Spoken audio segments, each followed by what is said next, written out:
So let's just start with May 21st, 2014 here. And Dan writes that Crowley family visited the Alam family in Texas. May 22nd, David and KOMEL arrive in LA, celebrate their 6-year anniversary in Hollywood. Also on May 22nd, David meets with Hollywood producers to discuss his movie script.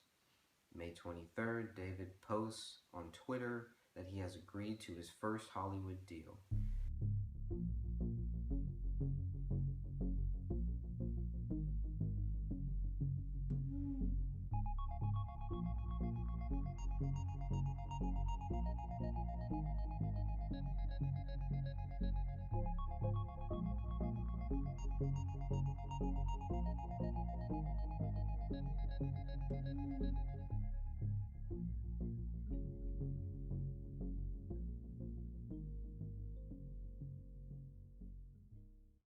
May 24th, David and KOMEL fly from LA to Dallas and stay with the Alam family near Waco, Texas.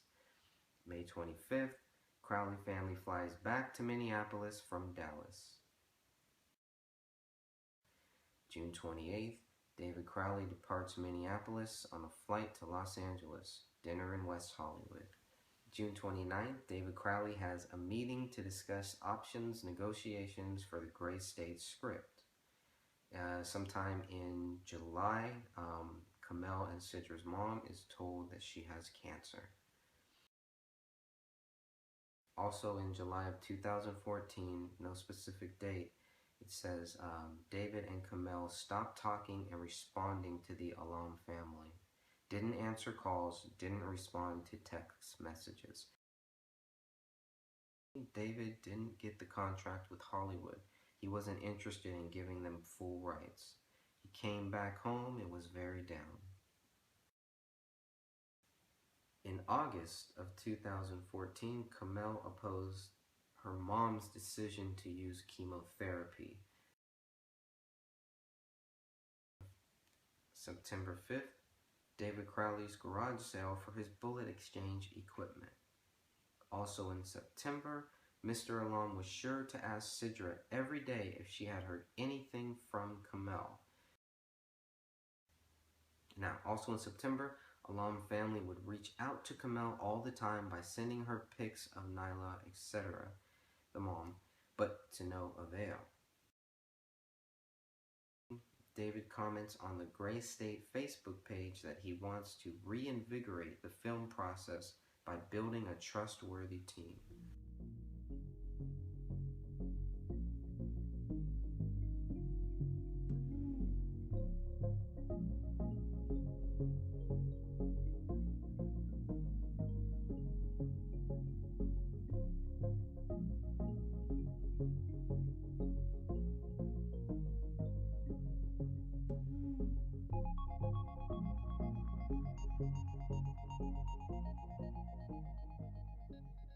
It's very important to build a trustworthy team. It's very important to surround yourself with people that you do trust. Not people that want you to trust them, but people that you do trust. And you will know them by their actions, by their fruits. We will know them. October 1st, KOMEL texts happy birthday to Sidra on her birthday. It marks the first time Sidra heard from KOMEL since August. October 12th, David called the Alam family and cussed out the father. Father was upset. He cried. Stop contacting my wife. We want nothing to do with you. You fucking asshole. Stop calling and texting my wife. We want nothing to do with you. We gave you guys simple instructions that you refused to follow, not to use chemo for Nyla. So now suffer the consequences, end quote. And then it says, then David Crowley hung up. October 18th, Sidra Alam begins the 17-hour drive to the Twin Cities. Her father pays for fuel. She texts Kamel to let her know she's on her way.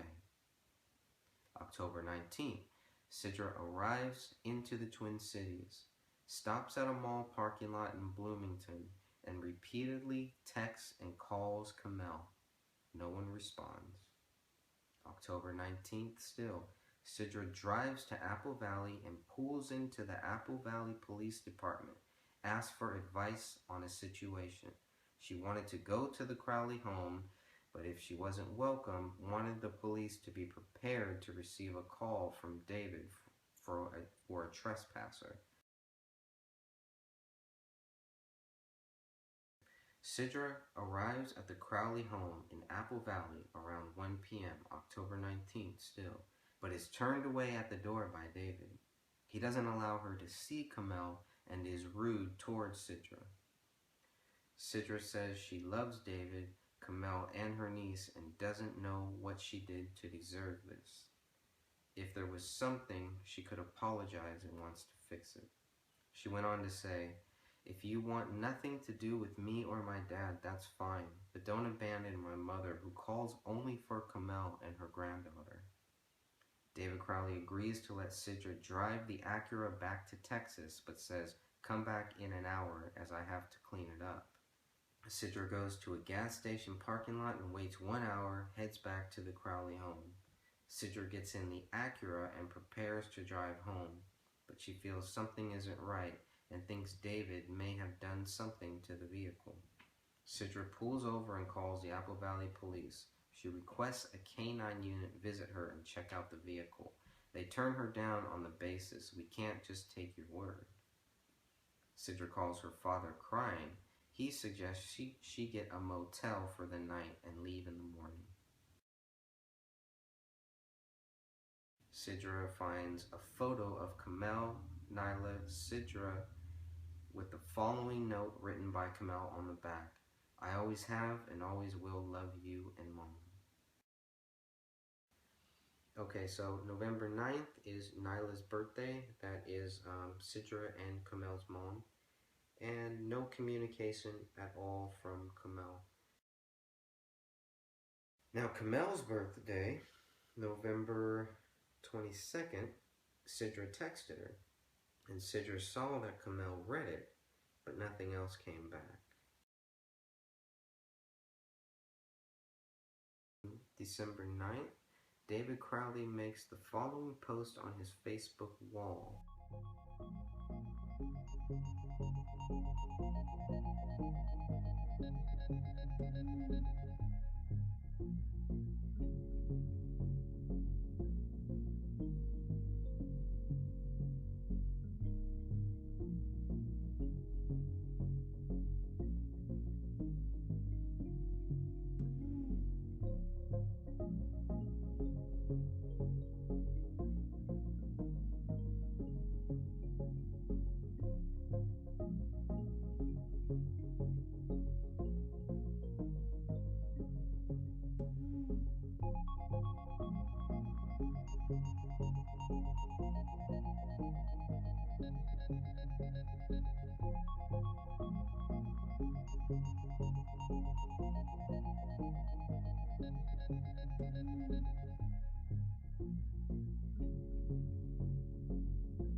Who he spoke to on the 16th or the 17th remains to be seen. Now, Sean Wright told me that he was one of the last people to speak with David Crowley. So, I don't know what date that was. December 17th, David Crowley reaches out to the producer Jason Allen, asking him if he would like to be executive producer and help out with the logistics of the film. That's a very important one there too.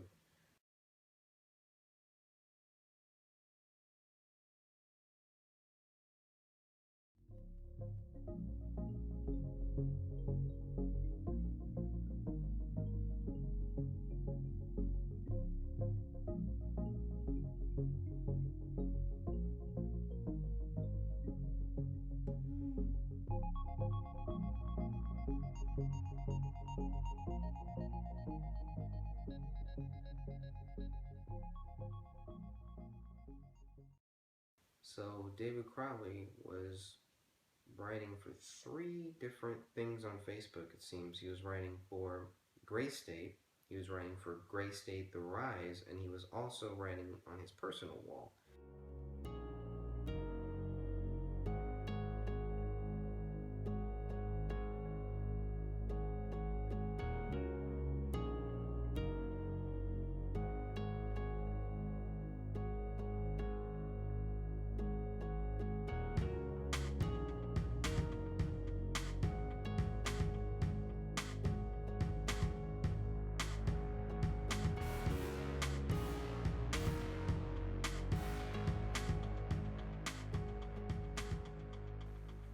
January 19th, the UK Daily Mail publishes a story with the following headline: Gun enthusiast, his dietitian wife, and their 5-year-old daughter lay dead from murder-suicide in their suburban home for weeks before neighbors discovered them.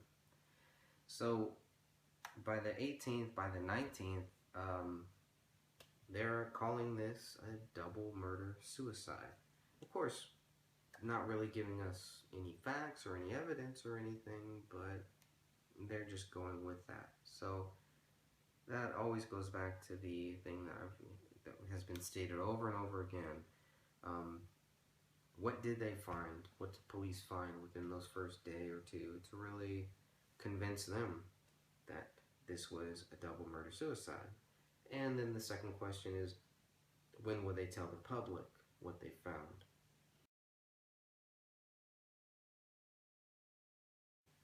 On January 23rd, Hennepin County Medical Examiner rules the deaths of KOMEL and Rainey as homicides and David's as a suicide. Also in January, the mom acquires medical insurance for her cancer. Thank God. God bless. Confirmed via email from Dan Crowley on 2/11/15. Interesting.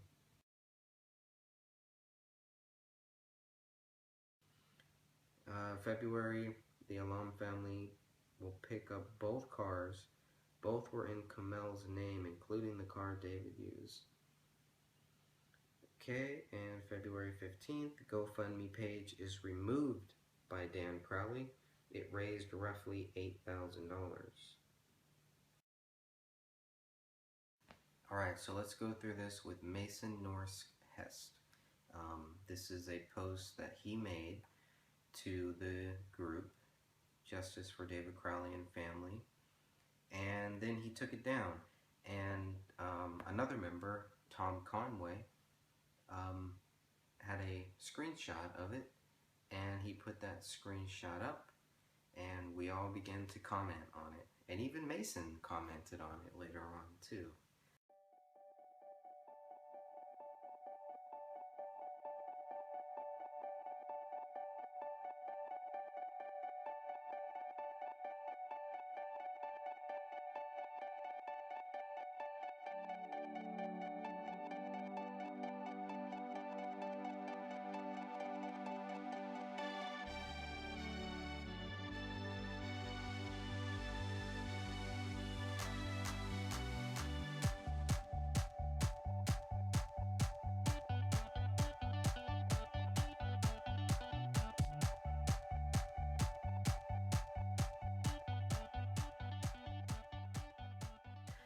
Okay, so just take that in for a minute.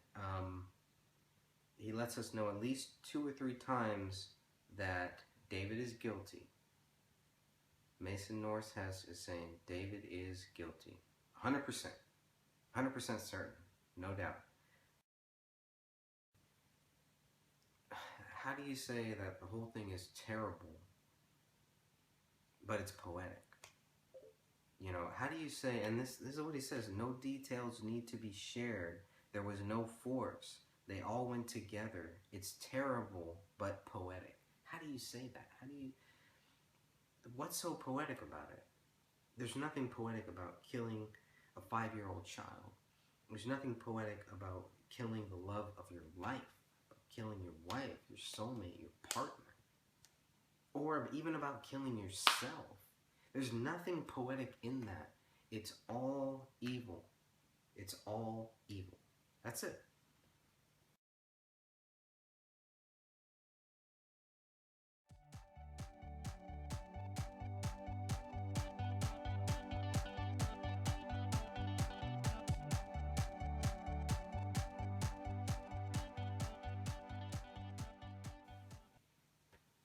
But he's certain.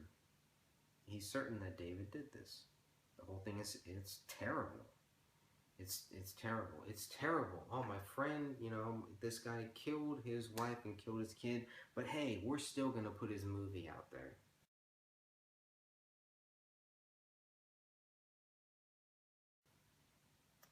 How does that affect the people who see David as someone that killed their sister, that killed their daughter, and killed their friend?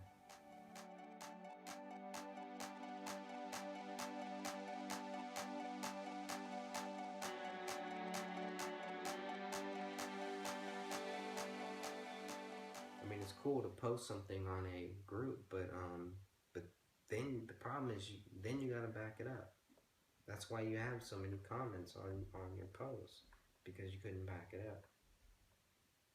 It did nothing to really show people your point of view, or to back up your point of view, and your point of view doesn't make sense to me at all.